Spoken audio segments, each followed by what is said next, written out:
பரிசுத்த ஆவியானவரே, இந்த காவிய நிறம் என்பது இது இந்தியா வறுமையில, இந்த மக்கள் வறுமையிலும் பிடியிலும் பாடுகளிலும் வருத்தப்பட்டு பாரம் சுமந்து கொண்டு வாழ்ந்து கொண்டிருக்கிறார்கள். இப்படிப்பட்ட மக்கள் எல்லாம் என்னிடத்துல வந்து பசுமையான வாழ்க்கை வாழ வேண்டும் என்று சொல்லி இந்த பசுமையான இந்த பச்சை கலரை கொடுத்து பசுமைக்குள் வர வேண்டும். இன்னும் அதிகமாக அவர்கள் பரலோகத்துக்கு வர வேண்டும் என்று சொன்னால் அவர்கள் பரிசுத்த ஆவியானவரை பெற்றுக்கொள்ள வேண்டும். இந்திய மக்கள் யாவரும் இரட்சகரை அறிய வேண்டும். இருளுள்ள மக்கள் எல்லாம் வெளிச்சத்தை காண வேண்டும். இதற்காகவே இந்த ஆண்டவராகிய இயேசு கிறிஸ்து இந்த பூமியில 2024 ஆண்டுகளுக்கு முன்பாக வந்தேன். ஆனபடினால இன்றைக்கு ஒவ்வொரு மக்களும் ரட்சிக்கப்பட்டு ஞானஸ்நானம் எடுத்த நாளிலிருந்து அவர்கள் இந்த பூமியிலையும் குடி உரிமை பெற்றிருக்கிறார்கள். குடியரசை பரலோகத்தில் பெற்றிருக்கிறார்கள். பரலோகத்தில் ஜீவ புத்தகத்தில் எழுதப்பட்டிருக்கிறது. அதுதான் பரிசுத்த ஆவியானவர். எனவே அப்படியாக இந்த மக்கள் மாத்திரமல்ல, நாங்கள் கல்வாரி கம்யூனிட்டி பேராலயம், கேல்வரி கம்யூனிட்டி கத்தீட்ரல் திருச்சபை மக்களாய் இன்றைக்கு ஆண்டவரே இந்த இந்தியா இருளிலிருந்து வெளிச்சத்தை காண வேண்டும் என்று சொல்லி இன்றைக்கு நாங்கள் ஒருமனப்பட்டவர்களாய் இந்த இந்திய தேசிய கொடியை இந்த மூவண்ண கொடியாக ஆண்டவரே இந்த காவிய கலர் வறுமை என்று சொல்லுகிறது, பச்சை என்பது அங்க பசுமை என்று சொல்லுகிறது, அங்க வெள்ளை என்பது மக்கள் எல்லாம் வெள்ளையாக பரிசுத்தவான்களாக பரிசுத்தாவை பெற்று வாழ வேண்டும். அப்பொழுதுதான் பரலோகம் வர வேண்டும் என்பதற்காக இந்த வெள்ளை கலரை கொடுத்திருக்கிறேன். உமக்கு நன்றி.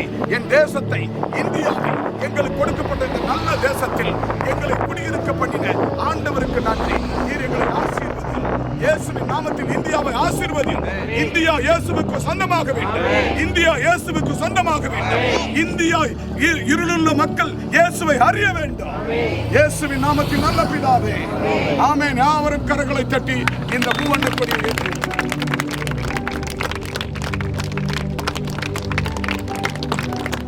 எல்லாரும் கரங்களை தட்டி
அன்பான தேவ பிள்ளைகளே, ஆண்டவர் இயேசுவின் நாமத்தில் இந்த உலகத்தில் நாம் வரும் பொழுது எதையும் கொண்டு வரல. ஆனா இங்கிருந்து போகும்போது இந்த பூமிக்குரிய மாட மாளிகைகள் ஒன்றும் நாம் கொண்டு போக போறதில்லை. ஒன்னே ஒண்ணு, அந்த ரட்சிப்பு. இயேசு கிறிஸ்து என் உள்ளம் நிறைந்தவர். நான் இங்கிருந்து பரலோகம் எடுத்துக்கொள்ளப்படும் பொழுது அவர் ரட்சிப்பை எடுத்துக்கொண்டு போக வேண்டும்.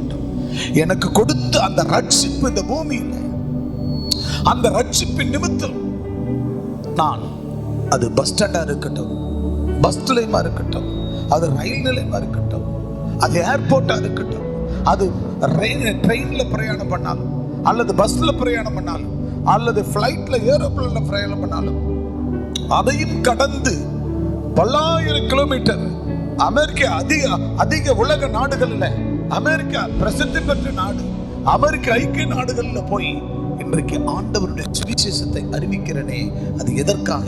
எனக்கு கொடுத்த என் பாவத்தை ரட்சித்து என் பாவங்களுக்காக மரித்து அவர் உயிர்த்தெழுந்த அந்த ஆண்டவருக்காக நான் உலகம் முழுவதும் ஒரு நற்செய்தியை கொண்டு போகிறேன். அதே போலதான் அன்பானவர்களே, உனக்கு கொடுத்த அந்த ரட்சிப்பு, என்ன கொடுப்பன் என் இயேசுவுக்கு என்னில் ஒன்றும் இல்லையா, எல்லாம் என் இயேசுவே. அதைத்தான் கர்த்தராகிய தெய்வம் நமக்கு வாக்குத்தத்தம் கொடுக்கிறார். உபாகமம் 8ஆம் அதிகாரம் 10ஆம் வசனம் சொல்லுகிறார், you must bless the Lord in the good land he has given you. You must bless the Lord in the good land he has given you. அப்படி என்றால் கர்த்தர் உனக்கு கொடுத்த நல்ல தேசத்தில் அவரை ஸ்தோத்தரிக்க கடவாய். கர்த்தர் உனக்கு கொடுத்த நல்ல தேசத்தில் அவரை ஸ்தோத்தரிக்க கடவாய். ஸ்தோத்திரம் என்பது கர்த்தருக்கு நன்றி சொல்லுவது. எனக்கு ஆண்டவரை ரட்சித்தார், என் பாவத்தை ரட்சித்தார், என் பிணியை ரட்சித்தார், என் சாபத்தை ரட்சித்தார், என் முற்பிதாக்கள் மூலமாய் எனக்கு கிடைக்கப்பட்ட எல்லா சாப பாவங்களும் ஆண்டவராகிய இயேசு என்னை ரட்சித்தார். ரட்சித்த அந்த ரட்சிப்பை ஆண்டவராகிய தேவன் எனக்கு இலவசமாய் கொடுத்தார். அந்த இலவசமா கொடுத்ததை நான் பஸ் ஸ்டாண்ட்ல நின்னாலும் நான் வெட்கப்பட மாட்டேன். நான் பஸ்ஸுக்குள்ள ஏறி கைப்பிரதி கொடுத்து என் ஆண்டவராகிய இயேசுவை நீங்கள் நம்புங்கள், விசுவாசிகள் என்று சொல்ல நான் வெட்கப்பட மாட்டேன். நான் ரயில்ல ஏறி ட்ரெயின்ல ஏறி அவர்களுக்கு ஆண்டவரை சொல்ல, நான் அவர்கள் கைப்பிரதி கொடுத்து நீங்கள் இயேசுவை ஏற்றுக்கொள்ளுங்கள் சொல்ல நான் வெட்கப்பட மாட்டேன். நான் பிளைட்ல ஏறி, நான் வானத்துல ஏறி, நான் பிளைட்ல பறந்து கொண்டு நான் அமெரிக்கா சென்றாலும் வானத்துல நான் பறக்கும் போது கூட விமானத்துல ஆண்டவரை பத்தி என் பக்கத்தில் இருக்கிறவர்களுக்கு சாட்சியாக விசுவாசத்தை அறிவித்து நற்செய்தி சொல்லுகிறேன். நான் இந்த உலகத்துல கடையாந்திரமா இருக்கிறதான அமெரிக்க ஐக்கிய நாடுகளில் போய் இந்த ஆண்டு நான் 2024 கடந்த ஆண்டு நான் போய் வரும்பொழுது கிட்டத்தட்ட அமெரிக்காவில் 4 மாநிலங்கள் மாகாணங்களில 4 ஸ்டேட்ல ஆண்டவரை குறித்து அறிவித்திருக்கிறேன். என் மூலமாக அந்த சுவிசேஷத்தை நிமித்தம், நல்ல விசேஷத்தை நிமித்தம் ஆண்டவர் அங்க அநேகரை ரட்சித்தார். அநேகருடைய நோயிலிருந்து ரட்சித்து விடுதலையாக்கினார். அநேக சாபத்திலிருந்து ரட்சித்து விடுதலையாக்கினார். ஆண்டவருடைய வியாதி பலவீனங்கள், பிரிந்த குடும்பங்கள், எல்லா விதமான ஹார்ட் பிரச்சனை, கை கால் பிரச்சனைகள், எல்லா பிரச்சனை விடுதலை கொடுத்தார். பிரிந்த குடும்பங்களை ஒருமனப்படுத்தினார். இப்பேற்பட்ட அற்புதங்களை, அடையாளங்களை ஆண்டவர் இந்த கிராமத்தில் பிறந்து ஆண்டவர் இங்கிருந்து இவ்வளவாய் ஆண்டவர் உலக தூரத்துக்கு தேவனா அடியனை கொண்டு போய் இவ்வளவு பெரிய அதிசயங்களை செய்கிறாரே. எனக்கு அன்பான தேவஜனமே, நான் என் ஆண்டவரை குறித்து சொல்ல நான் வெட்கப்படேன்.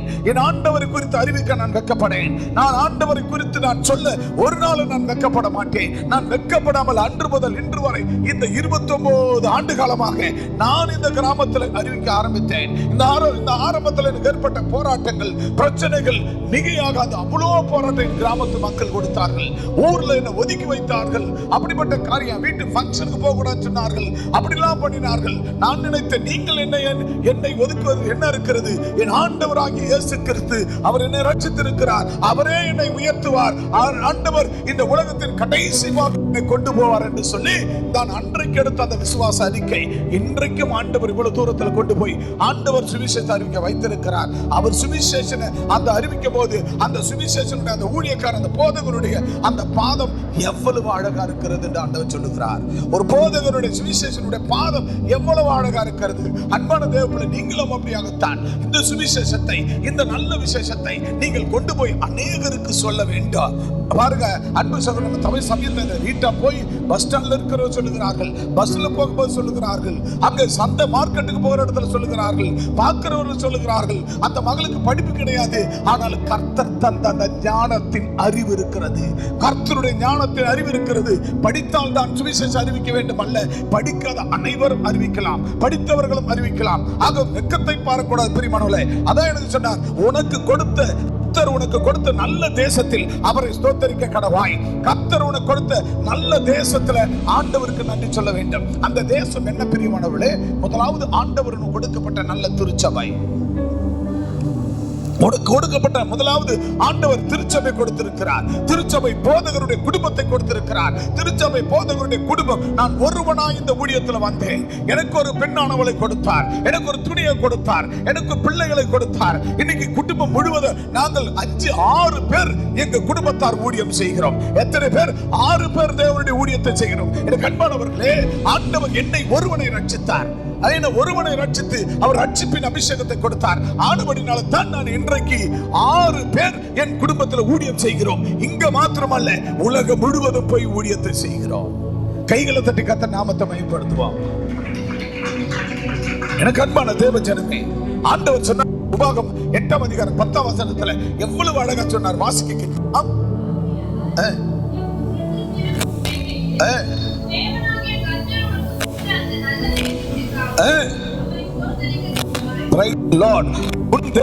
கர்த்தர் கொடுத்த நல்ல தேசத்திலே அவரை நீ ஸ்தோத்தரிக்க கடவாய். ஆண்டவராகிய தேவன் நல்ல தேசம், அவரை நல்ல தேசத்திலே ஸ்தோத்தரிக்க கடவாய். அப்படி என்றால் ஆண்டவர் கொடுத்த உனக்கு நல்ல திருச்சம், உனக்கு அந்த ரட்சிப்புக்காக ஆண்டவருக்கு நன்றி சொல்லு. உனக்கு கொடுத்த ரட்சிப்புக்காக நன்றி. உனக்கு அந்த ரட்சிப்பை உன் போதகர் குடும்பத்தின் மூலமாய் அந்த ரட்சிப்பை கொடுத்தார், உனக்கு நன்றி சொல்லு. இன்னைக்கு என் குடும்பத்துக்கு முழுவதுக்கும் ஆண்டவருடைய ஊழியக்கார குடும்பம் இன்றைக்கு நன்றி உள்ளவர்கள் ஆண்டவருடைய ஊழியத்தை செய்கிறார்கள். அவர்களுக்கு அந்த குடும்பத்துக்கு நன்றி உள்ளவர்களாக இருக்க வேண்டும், ஆண்டவருக்கு நன்றி உள்ளவராக இருக்க வேண்டும். அதுதான் உனக்கு கொடுத்த திருச்சபைக்கு இருக்க வேண்டும். ஆண்டவர் சொல்லுகிற கர்த்தர் உனக்கு கொடுத்த நல்ல சபைக்கு அவரை பார்த்து நன்றி சொல்லு. ஆண்டவர் கொடுத்த நல்ல போதகர் குடும்பத்துக்காக ஆண்டவரை நோக்கி நன்றி சொல்லு.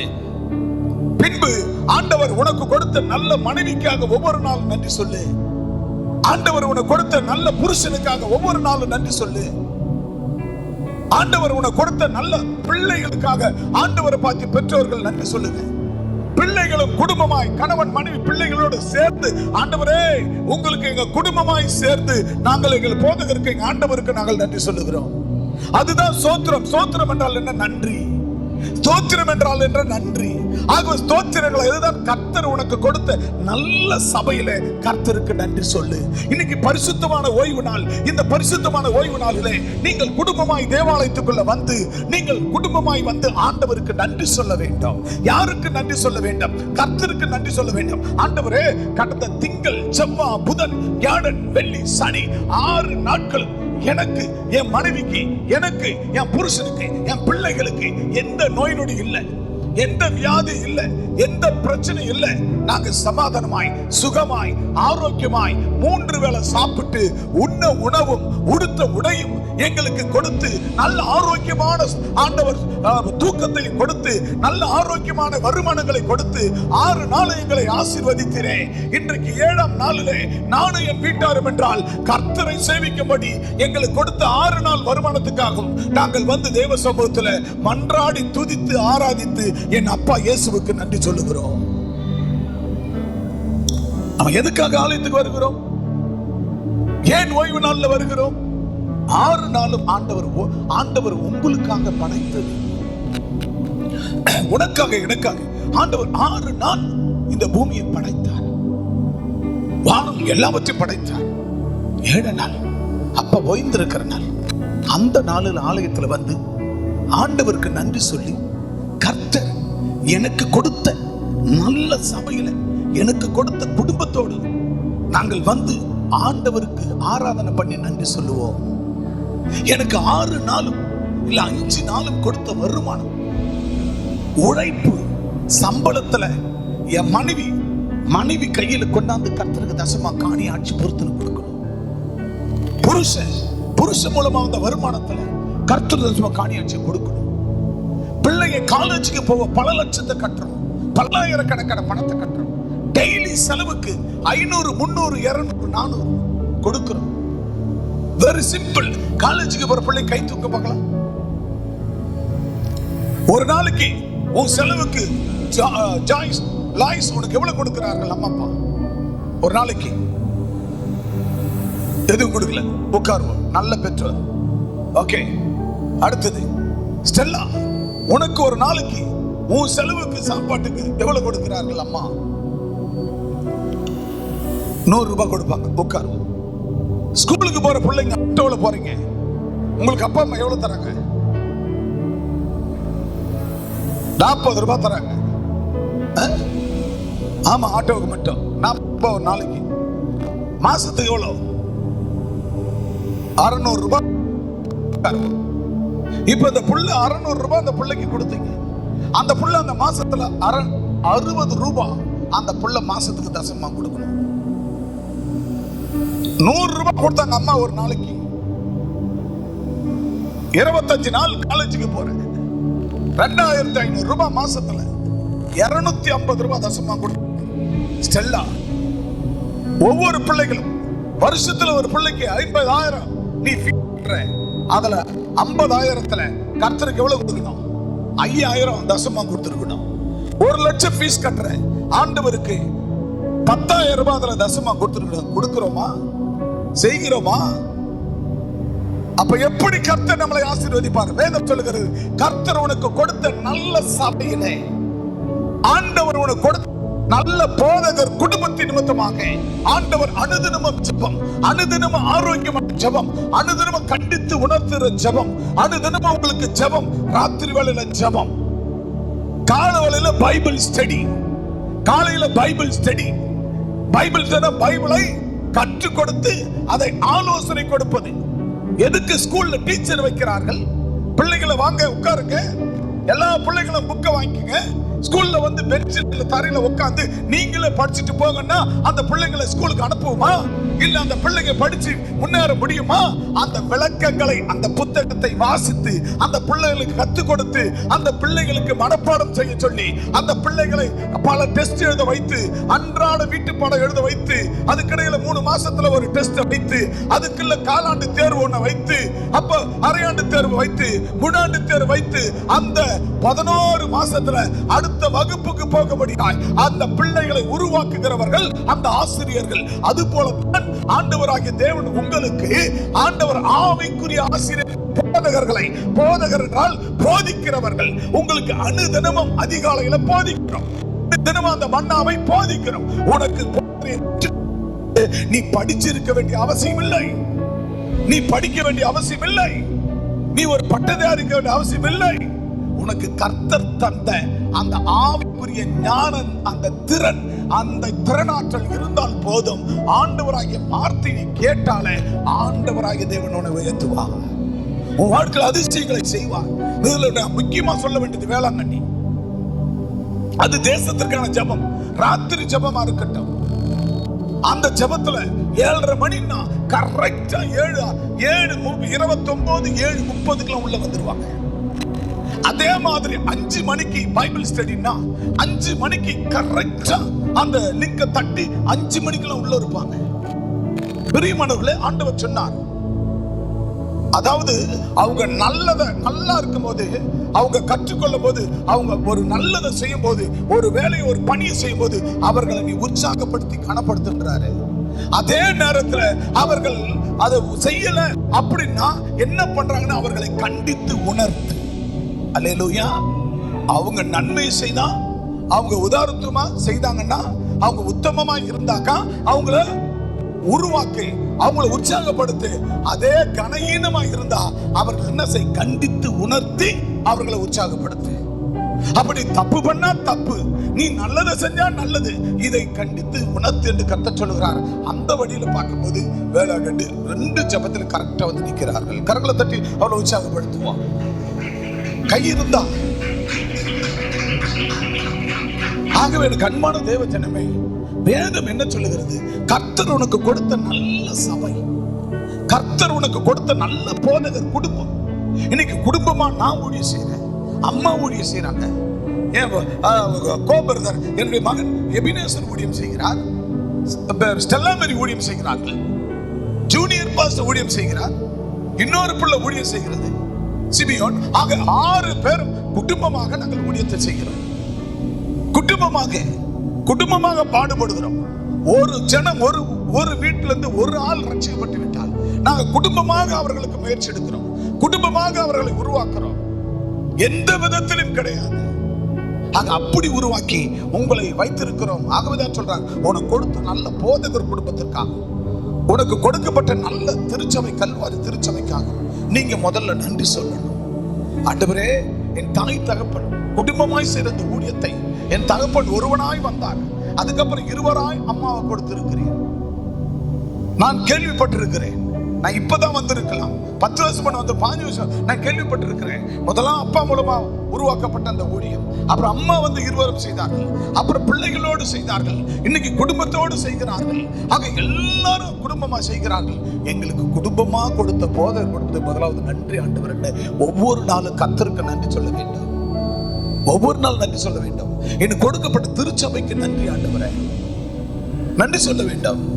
அதுக்கப்புறம் என்ன சொல்லணும்? ஆண்டவரே, எனக்கு கொடுக்கப்பட்ட மனைவி பிள்ளைகளுக்காக நன்றி ஆண்டவரே, எனக்கு கொடுக்கப்பட்ட புருஷ பிள்ளைகளுக்காக நன்றி ஆண்டவரே, நாங்கள் குடும்பமா ஆலயத்துக்கு போய் வைத்த நன்றி ஆண்டவரே, 6 நாள் சம்பாதிக்க உடம்பு தெம்பு ஆரோக்கியத்தை கொடுத்து உமக்கு நன்றி ஆண்டவரே. குடும்பமாய் எங்களுக்கு இவ்வளவு செய்த ஆண்டவருக்கு நன்றி ஆண்டவரே.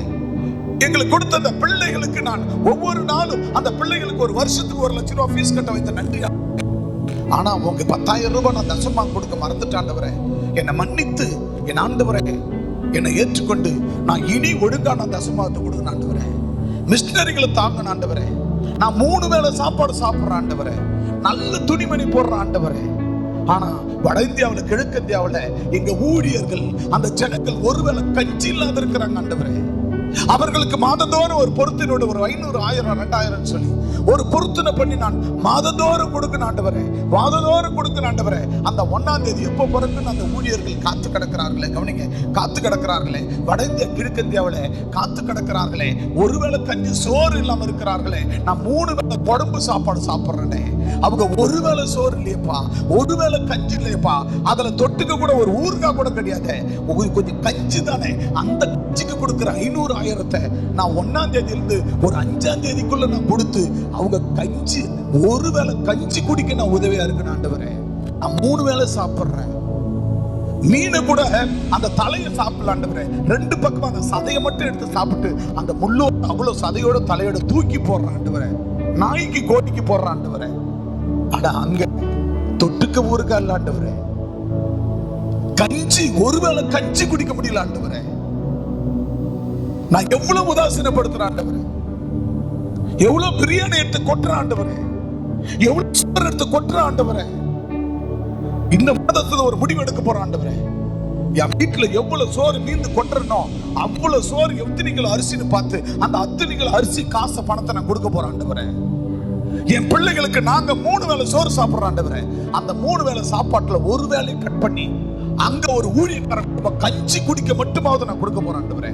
அப்படி என்று எனக்கு கொடுக்கப்பட்ட நல்ல ரட்சிப்புக்கு நன்றி ஆண்டவரே. என்னை ரட்சித்திர உமக்கு நன்றி. எனக்கு குடும்பத்தை கொடுத்திரே உமக்கு நன்றி அப்பா. அப்படின்னு கர்த்தர் உனக்கு கொடுத்த நல்ல தேசத்துல, அந்த கிராமத்துல, அந்த பட்டணத்துல, அந்த ஜனங்கள் மத்தியில எல்லா ஜனங்களும் நல்லவர்கள். சத்தியத்தை சொல்ல போகும்போது ஆண்டவரை பத்தி சொல்றதுக்கு அவங்க கெட்டவங்க அவங்களுக்கு நான் சொல்ல மாட்டேன். அவர்கள் மோசமானவங்க சொல்ல மாட்டேன். அவன் ஒரு கேடி சொல்ல மாட்டேன். அவன் ஒரு திருட சொல்ல மாட்டேன். அவருக்கு முடிச்ச வச்சு சொல்ல மாட்டேன். அப்படியெல்லாம் அன்பான பிரியமான தேவ பிள்ளையே, நீயும் நானும் ஆண்டவராகிய இயேசுவை ஏற்றுக்கொள்ள கொள்ளாத போது எப்படி இருந்தோம்? நாமும் ஒரு கேடிதான், நாமும் ரவுடி தான், நாமும் பிரச்சனைவாதி தான், நாமளும் பிசாசோடு இருந்தவன் தான், நாமும் வெறியர்கள் தான், நாமும் குடிகாரர்கள் தான், நாமும் விபச்சாரக்காரர்கள் தான், நாமும் வேசித்தனக்காரர்கள் தான். அப்படிப்பட்ட நம்மைத்தான் ஆண்டவர் தொட்டார். அல்லேலூயா. அப்ப நம்மை ஆண்டவர் தொட்டாரே, உங்களுக்கு ரட்சிப்பை கொடுத்தாரே. அப்ப அந்த பாவிகளுக்கு, கேடிகளுக்கு, விபச்சாரக்கார வேசிக்காரர்களுக்கு யார் கொடுப்பது ரட்சிப்பை? நீதான் கொடுக்க வேண்டும். அல்லேலூயா. நீயும் நானும் தான் கொடுக்க வேண்டும். எனவே அந்த விஷயத்துல நாம் கவனமா இருக்க வேண்டும். அதான் சொன்னார், கர்த்தர் உனக்கு கொடுத்த அந்த நல்ல தேசத்துல, அந்த நல்ல குடும்பம், you must bless the Lord in the good land he has given you. You must bless the Lord in the good family. Good family. Good church. Good spiritual father. You good spiritual father family. எனக்கு கொடுக்கப்பட்ட நல்ல போதகர் குடும்பத்துக்கு நன்றி அப்பா. எனக்கு கொடுக்கப்பட்ட என் திருச்சபைக்கு நன்றி அப்பா. எனக்கு கொடுக்கப்பட்ட மனைவி பிள்ளைகளுக்கு நன்றி அப்பா. வாலிப பிள்ளைகள், எனக்கு கொடுக்கப்பட்ட எங்க அப்பா அம்மாவை போல யாரும் இல்லை ஆண்டவரே. எங்களுக்கு கொடுக்கப்பட்ட எங்க அப்பா அம்மாவுக்கு நன்றி ஆண்டவரே. எங்க அம்மா எனக்கு 2 கீழே எடுத்து வச்சுக்கிறாங்க, நன்றி ஆண்டவரே. எங்க அம்மா லிப்டிக் வாங்கி கொடுக்குறாங்க ஆண்டவரே, நன்றி ஆண்டவரே. எங்க அம்மா ஊரை சுத்த விடுறாங்க ஆண்டவரே, நன்றி ஆண்டவரே. வாலிப பையன் சொல்றான், எங்க அப்பா விஜய் படம் வந்தா பார்க்க விடுறாரு, நன்றி ஆண்டவரே. பிள்ளைங்களோட ஊரெல்லாம் சுத்த விடுறாரு ஆண்டவரே, நன்றி ஆண்டவரே. ஆனா எங்க அப்பா அம்மா சர்ச்சுக்கு போக, அங்க போய் சர்ச்சு ஆராதனை முடிஞ்ச உடனே யூத் ஆராதனைக்கு போயிடாத. நீ வந்து சாப்பாட்டை வாங்கி தின்னுட்டு ரோட்டு கண்ணாண்ட வந்து நில்லு. இல்லன்னா அங்க சைடுல நின்னுங்க, அப்படி கண்ணடி. எப்படி அப்படி சைகை காட்டு, நான் அப்படி கப்புடு கப்புடு கும்பல எடுத்து ஓட வந்துருவேன். வேதம் சொல்றது பிரியமானவர்களே, கை ஜாட காட்டுவது கண்ணாடியில் தெரியல.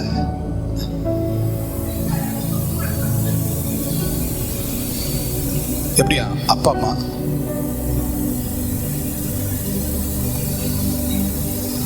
அம்மா இப்போ போயிடுவாங்க, சாப்பிட போயிடுவாங்க.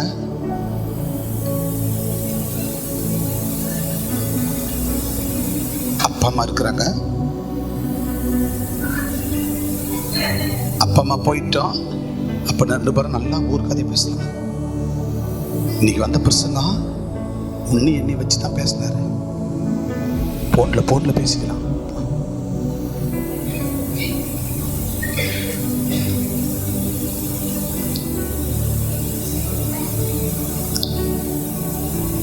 ரொம்ப நன்றிப்பா, என் சர்ச்சில் எனக்கு நல்ல நண்பரை கொடுத்துக்கிறீங்க. என் ஃப்ரெண்டுங்கிறால சூப்பரா, நானும் என் ஃப்ரெண்டை பல மணி நேரம் போன்ல பேசுறேன். எனக்கு நல்ல சர்ச்சுக்கு நல்ல நண்பர்கள் தெரியுமா.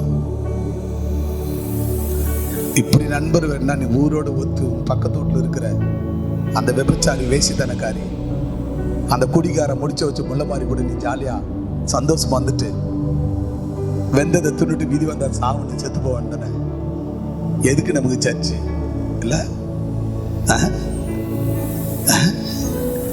ஊர்ல இருக்கிற பொண்ணுங்கெல்லாம் பஸ்ல போகும்போது பையனுங்களை அப்படின்னா அது ஊர்ல இருக்கிற பொண்ணுங்க. நம்ம யாரு? எங்க அப்பா புள்ள. எந்தப்பா முற்றி சுத்தமா கரைப்படாத எங்க அப்பா புள்ள நானு, எங்க அப்பா பொண்ணு நானு. எவன் கண்ணம் என் மேல படக்கூடாது, அப்படி நான் துணி போட்டு போவேன். அல்லேலூயா. யாரு கண்ணம் என் மேல படக்கூடாது, அப்படி நான் துணி போட்டு போவேன். எவன் கண்ணம் கேழ்வன் கூட என்ன பண்றான், ஒரு 3 வயசு 4 வயசு குழந்தைக்கு எடுத்து ரேப் பண்றான். அப்ப அந்த பிள்ளைங்களுக்கு அவன் முட்டி தேர்ற மாதிரி கூட ஒரு குழந்தை கூட துணி போடக்கூடாது.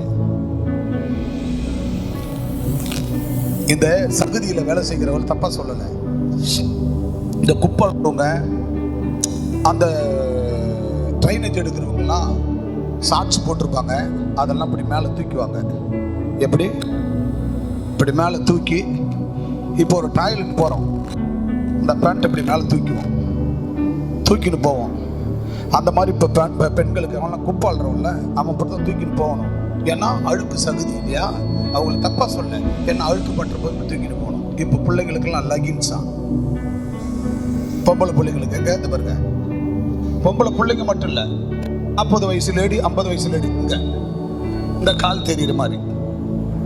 அது எங்க போட்டு போற பேண்ட்? அது குப்பாளுறதுக்கு துப்புர பணியாளர்கள் போட்டு போறது முக்கா பேண்ட். அப்ப நீ துப்புர பணியாளரா? நீங்க சர்ச்சுக்கு வர பிள்ளைங்களும் பெண்களும் ஆண்கள் எப்படி இருக்கணும்? துப்புர பணியாளர் மாதிரி இருக்க கூடாது. அவங்களுக்கு நான் தப்பா சொல்லல, இந்த வீடியோ கேட்கிறவர்கள் இது துப்புர பணியாளர் தப்பா சொல்லல. அவங்க அந்த ட்ரைனேஜ் எடுக்கிறாங்க, துப்புர பணியாளர் எடுக்கிறாங்க, அவங்க ட்ரெஸ் இந்த மாதிரி மேல தூக்கி போட்டு கர்த்தரனுக்கு ஃப்ரீயாவே கொடுத்தார். அதுதாங்க விசுவாசமா இருந்தா உனக்கு எப்படி வரும்னு தெரியாது. அதுக்கு சொல்றாரு பாரு ஆண்டவரே. உபாகமம் 8ஆம் அதிகாரம் 11 பாருங்க. 8ஆம் அதிகாரம் வாசிங்க. உன் தேவனாகிய கர்த்தரை மறவாதபடிக்கு, உன் தேவனாகிய கர்த்தரை நீ மறக்க கூடாது. ஹலோ, ஆண்டவரை நீ மறக்க கூடாது. அவரை நீ ஒரு நாளும் மறக்க கூடாது. கர்த்தரை மறக்காதபடி எச்சரிக்கையா இருக்கணும். மறந்துட்டா அவர் உன்னை மறந்துடுவாரு. அவரை நீ மறந்துட்டா அவர் உன்னை மறந்துடுவாரு. அப்ப நீ உன் தேவனாகிய கர்த்தரை மறவாதபடி எச்சரிக்கையா இரு. மறவாதபடி நான் இன்றைக்கு உனக்கு விதிக்கிற அவருடைய கற்பனைகளையும், நான் இன்றைக்கு உனக்கு விதிக்கிற அவருடைய கற்பனைகளையும் நியாயங்களையும் கட்டளைகளையும்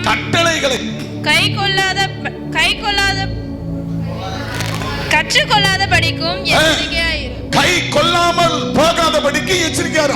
ஆண்டவர் சொல்றத, நியாயத்தை, கட்டளைகளை, கற்பனைகளை கை கொள்ளணும். நீ கை கொள்ளாம போகாதபடிக்கு, அதை நீ கை விட்டுற கூடாது, அதன்படி நடக்காத இருக்க கூடாது. ஆண்டவர் கொடுக்கிற கட்டளை, கற்பனை, நியாயங்களுக்கு நீ கை கொண்டு வாழணும்.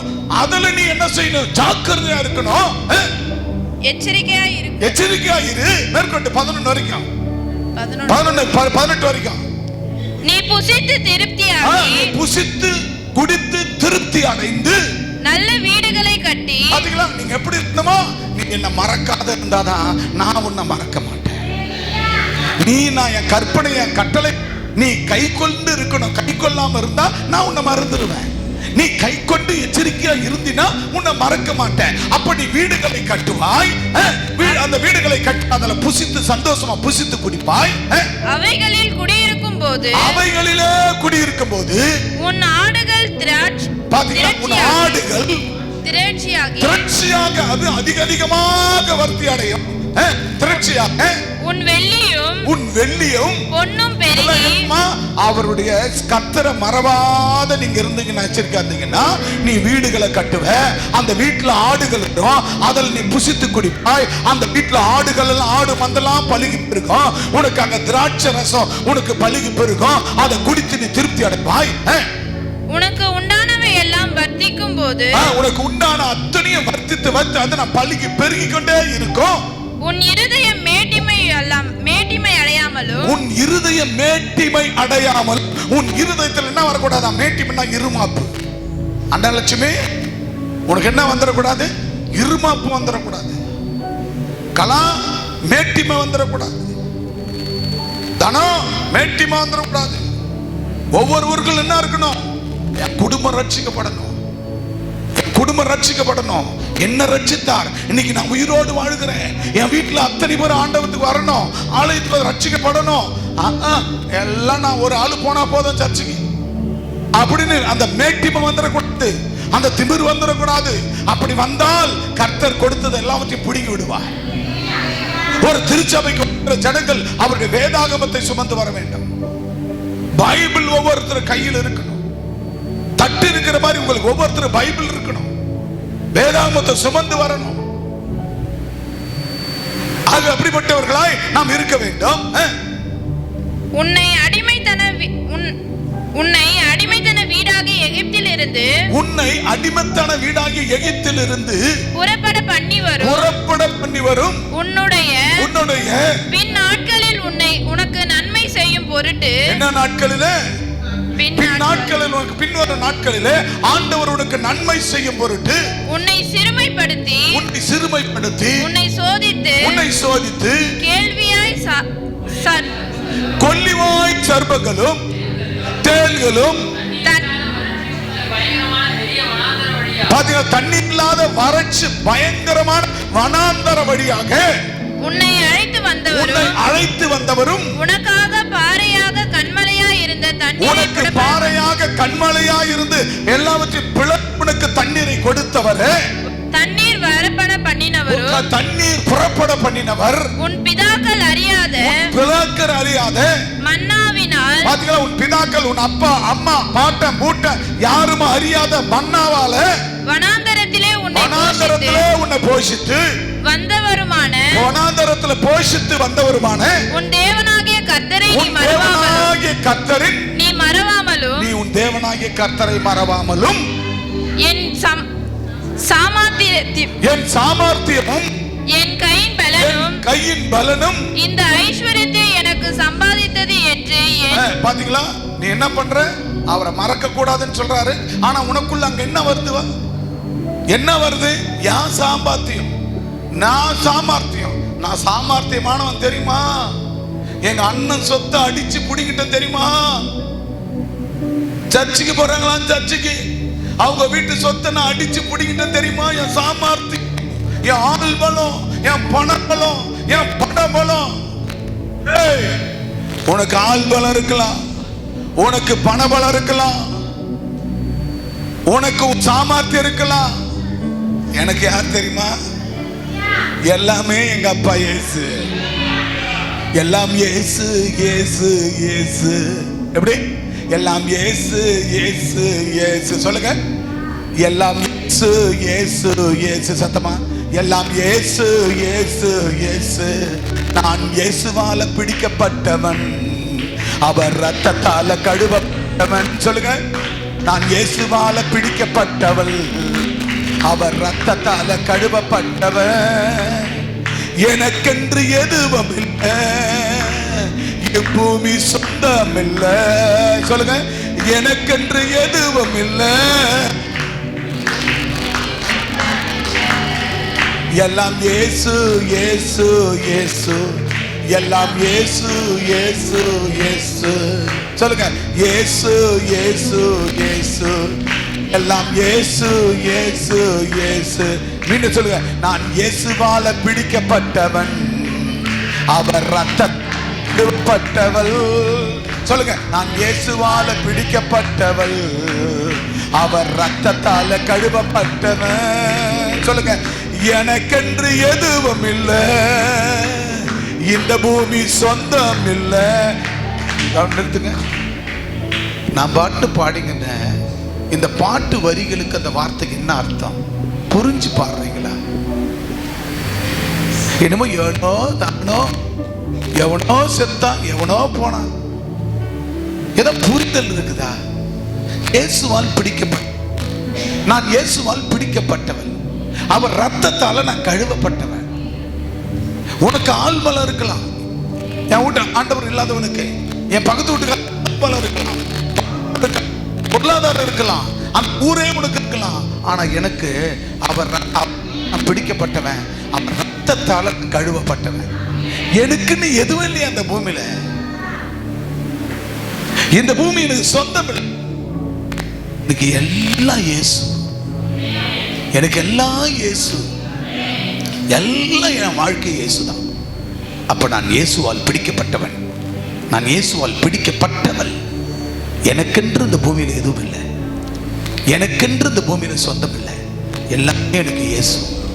அல்லேலூயா. உங்களுக்கு புரிஞ்சுதா? புரிஞ்சுதா? இப்ப வாசிங்க, என் கை சாமர்த்தியம் என்னவா? என்ன சொல்றது? என் கை பலன், என் கை சாமர்த்தியம். வாசிமா, நீ உன் இருதயத்தில் சொல்லிக் கொள்ளாமலும். அதுக்கு கொஞ்சம் மேல வாசிமா. சாமர்த்தியம், இந்த மாதிரி பொண்டாட்டியை பார்த்து புருஷன் கேட்க கூடாது. ஏய், என் சாமர்த்தியம் உன் 4 பிள்ளைங்களா இன்னும் அதுவே அந்த அம்மாவை பெத்துட்ட மாதிரி, அந்த 4 பிள்ளையா நான் கடமைக்கு சோறு போட்டுக்கிறேன், என் சாமர்த்தியம் அப்படின்னு புருஷன் பார்த்து பொண்டாட்டி என்கிட்ட பேசாது. அதே மாதிரி மனைவி, என் பிள்ளை அடிக்கிற, திட்டுற, சாமர்த்தியம் என் பிள்ளைங்களை நான் வளர்க்க, உன்னால என்ன அப்படின்னு கேட்க கூடாது. சாமர்த்தியம் கிடையாது. என்னது? உங்க 2 பேர் சாமர்த்தியமும் கிடையாது. சாமர்த்தியம் அல்ல, என் கை பலனும். என் கை பலன்.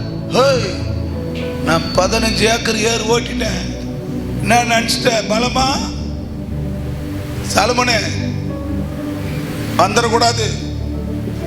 என்ன செல்வியா, செல்வியா என்ன சும்மா நம்ம பண்ணி கிடக்குற அப்படின்னு கேட்டக்கூடாது.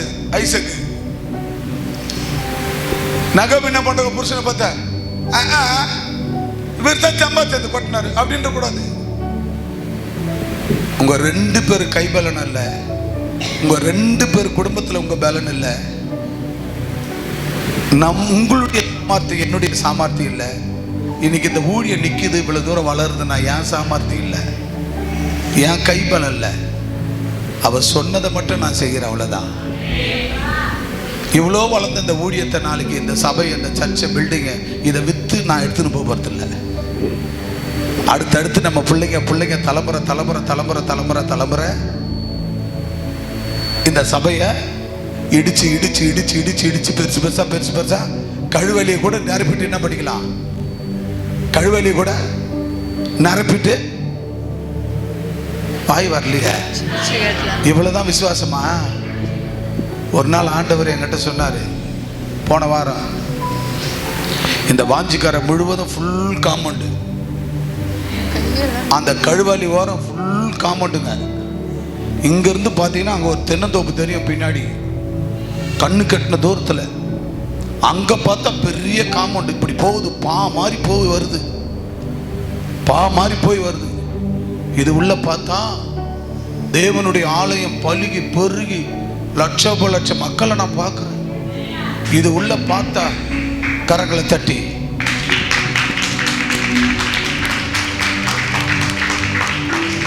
இது உள்ள பார்த்தா லட்சம் லட்சம் மக்கள், சொல்ல முடியல. அப்படியே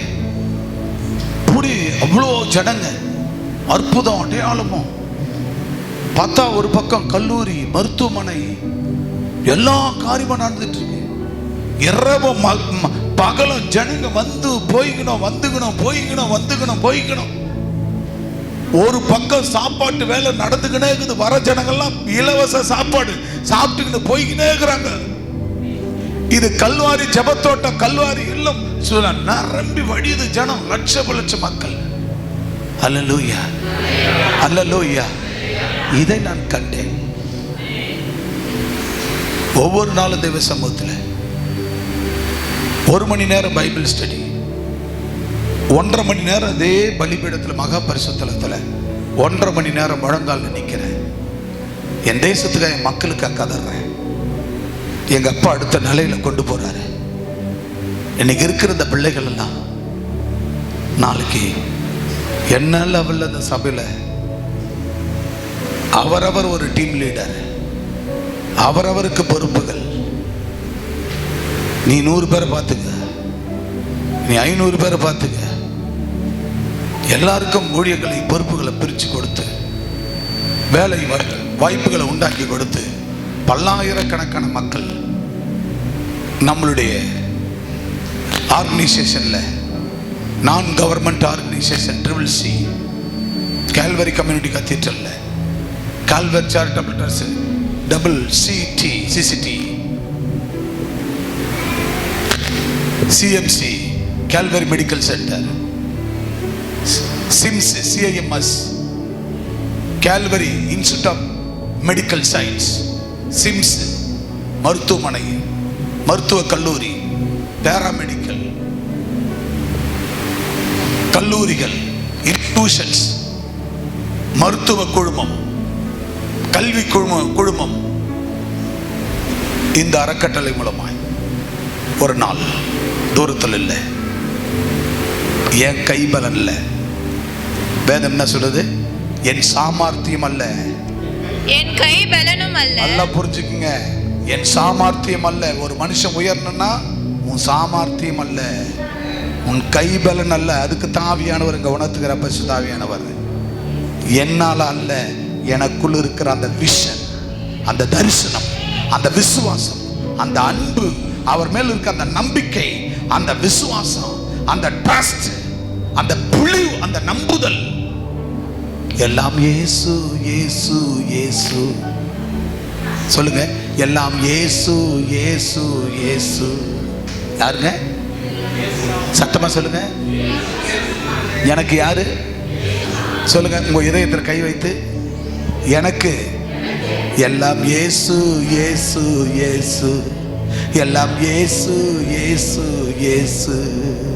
உங்க எல்லாருக்குள்ள இயேசு இருக்கிறார். உங்க ஒவ்வொருத்தருக்குள்ள ஆண்டவர் கிருபை இருக்குது. உங்களுக்கு ஆண்டவர் அடையாளத்தை காண சொல்லி இருக்கிறார். உங்க ஒவ்வொருவருக்குள்ள தேவ கிருபை பலமா ரூபிக்கப்பட்டிருக்கிறது. நீ படிச்சிருக்கலாம், படிக்காத இருக்கலாம். என் பிள்ளைங்க எங்க வீட்டில் ஒரு மருத்துவர் 10-15 வருஷமா 13 வருஷமா ஒரு மருத்துவர். அதுக்கப்புறம் ஒரு மருத்துவர் மகள் மருத்துவம் முடித்து விட்டாள். அதுக்கப்புறம் இன்னொரு மருத்துவர் படித்து கொண்டிருக்கிறார், இன்னொரு மருத்துவர் படித்து கொண்டிருக்கிறார். இந்த மருத்துவம் செய்வது எதுக்காக? இந்த படிப்பு எதுக்காக? இந்த பூமியில் இருக்கிற மக்களை எப்படி ஆண்டவருக்குள்ள ரட்சிப்புகள் நடத்தணும். ஒரு கிளினிக் சின்னதாக ஆரம்பித்தோம். இந்த 3 வருஷத்துல ஒரு நாளைக்கு 10 பேஷண்ட், புறநோயாளிகள் 10 பேஷண்ட், மாசத்துக்கு 300 பேஷண்ட், வருஷத்துக்கு 3600 பேஷண்ட். 3 வருஷத்துல 11000 பேஷண்ட் ஆண்டவர் இப்ப சின்ன மருத்துவமனை கொடுத்திருக்கிறார். இந்த 4 பிள்ளைகளும் மனைவிமார்களும் புருஷமார்களுமாய் இவர்கள் பிள்ளைகளுமாய் மருத்துவர்களாய் படித்து பல்லாயிரம் கணக்கான லட்சக்கணக்கான கோடிக்கணக்கான மக்கள் நம்மளுடைய மருத்துவமனைக்குள்ள வரணும். 1,00,000 பேர் வந்தாங்கன்னா மருத்துவமனைக்கு அதில் தசம பாகம் எத்தனை பேர்? 1,00,000 பேர் வந்தா எத்தனை பேர் தசமாகும்? எத்தனை பேர்? 10,000 பேர் வந்தா அதில் எத்தனை பேர் உள்ள வரணும்? தசமாகம் எத்தனை? 10,000 ரூபாய்க்கு எவ்வளவு கொடுப்பீங்க தசமாகம்? 1000. இப்ப 10,000 பேர் வந்தா 1000 பேர் சர்ச்சுக்கு வரணுமா? 1,00,000 பேர் வந்தா 10,000 பேர் சபைக்கு வரணும். 10,00,000 பேர் வந்தா